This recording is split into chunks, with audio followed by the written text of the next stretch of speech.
వక్ఫ్ సవరణ బిల్లు 2025కు రాష్ట్రపతి ద్రౌపది ముర్ము ఆమోద ముద్ర వేశారు. దీంతో వక్ఫ్ సవరణ బిల్లు చట్టంగా మారింది. ముసల్మాన్ వక్ఫ్ రద్దు బిల్లు 2025కు కూడా ముర్ము ఆమోదం తెలిపారు. ఈ విషయాన్ని కేంద్రం ఒక ప్రకటనలో తెలిపింది.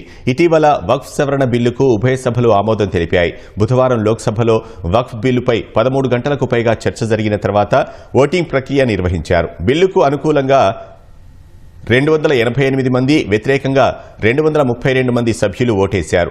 రాజ్యసభలో బిల్లుకు అనుకూలంగా 128 మంది, వ్యతిరేకంగా 95 మంది సభ్యులు ఓటేశారు.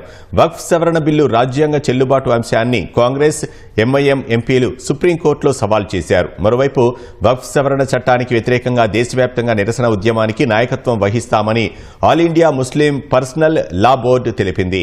చట్టాన్ని పూర్తిగా రద్దు చేసే వరకు అన్ని మత, సామాజిక సంస్థలు కలిసి ప్రచారం కొనసాగుతుందని పేర్కొంది.